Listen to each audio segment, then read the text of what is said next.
Assalamualaikum warahmatullahi wabarakatuh. Waalaikumsalam warahmatullahi wabarakatuh. Kita bertemu lagi di pelajaran IPS masih dengan metode daring ya, untuk anak yang bajak. Semoga pandemi corona segera berlalu, segera berakhir, dan agar kita bisa segera bertatap muka seperti biasa. Amin ya. Coba dibuka modulnya halaman 32 ya. Kemarin kita sudah membahas yaitu mobilitas sosial. Mobilitas sosial kemarin kita ulas. Ada mobilitas sosial horizontal atau mendatar, ada mobilitas sosial vertikal atau naik turun. Ada vertikal ke atas, ada vertikal ke bawah kemarin. Ya. Selanjutnya yang akan kita bahas hari ini ya, yaitu adalah faktor pendorong dan penghambat mobilitas sosial. Faktor pendorong dan penghambat mobilitas sosial. Semua hal itu pasti ada faktor pendorongnya, ada faktor penghambatnya. Itu pasti.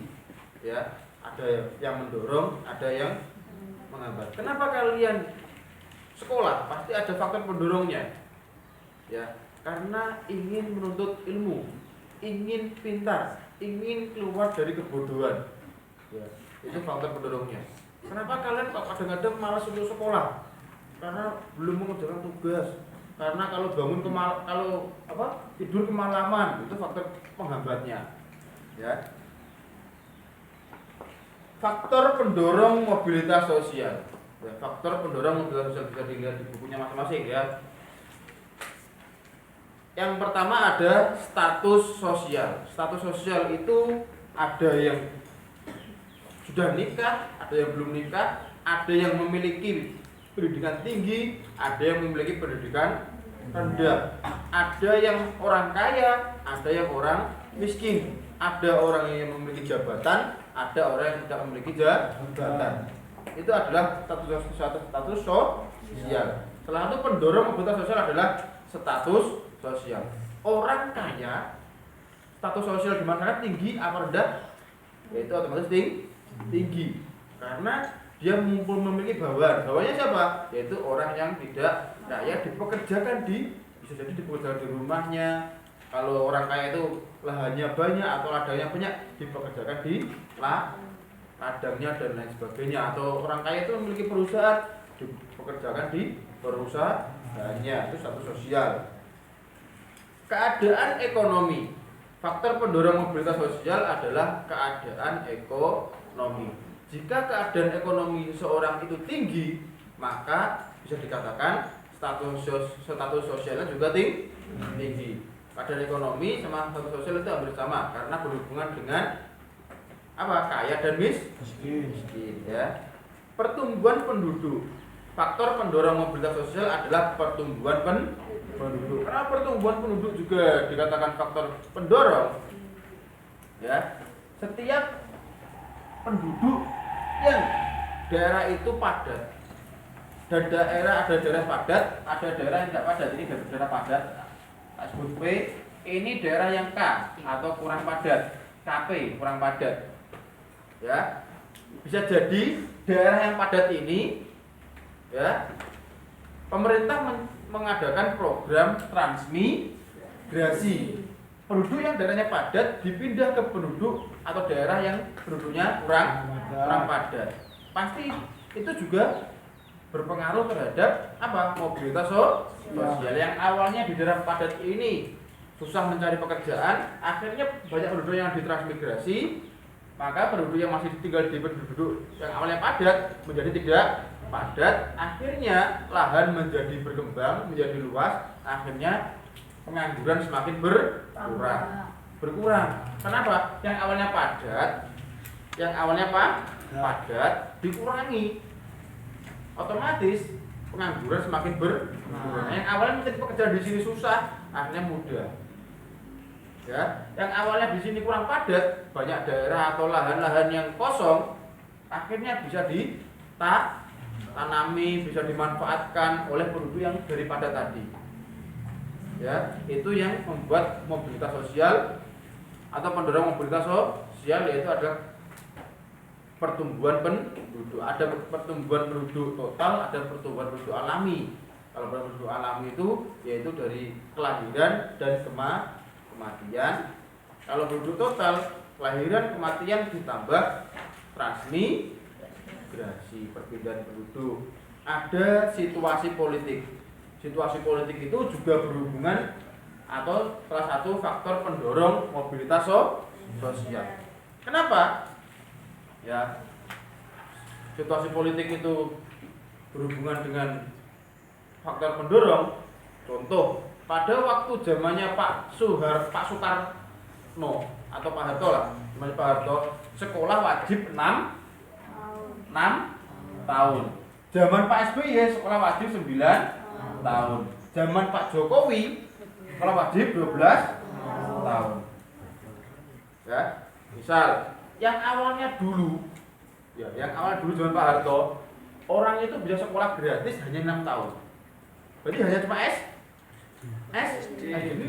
situasi politik loh ya. Maksudnya peraturan pemerintah itu juga termasuk situasi politik.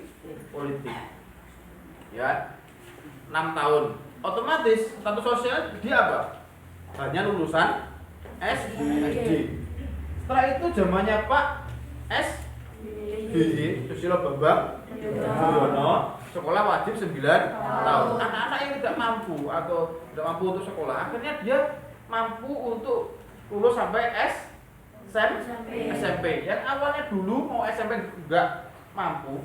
Kenapa? Karena biaya akhirnya digratiskan 9 tahun, MI sampai MTS atau SD sampai SMP gratis. Akhirnya status sosial naik enggak?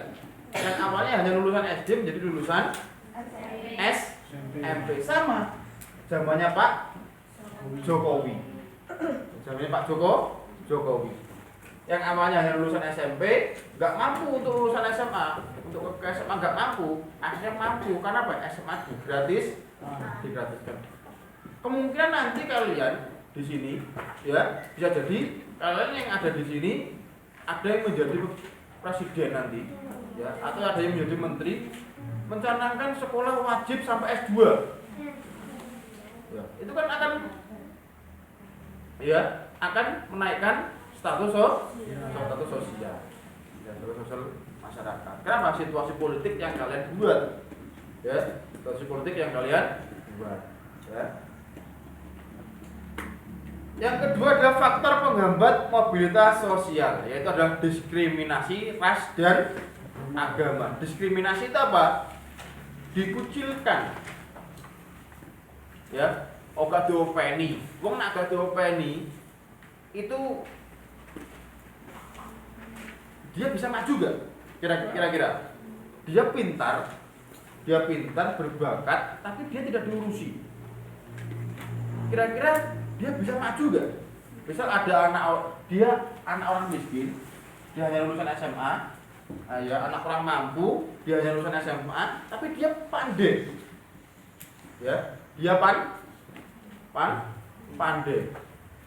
Tapi dia tidak bisa sekolah sampai jenjang yang lebih tinggi. Ya. Kira-kira itu dihambat untuk maju apa didorong untuk maju? Dihambat. Kenapa? Itu adalah salah satu contoh diskriminasi nantinya apa? Maka dari itu Pak Jokowi membuat sekolah wajib 6 tahun, Pak SBY membuat sekolah wajib 9 tahun. Agar apa? Tidak ada diskriminasi antara orang kaya dan orang miskin. Tapi kalau di sini ras, berarti tidak ada diskriminasi, tidak ada perbedaan. Kalau di Filipina ada kemarin Muslim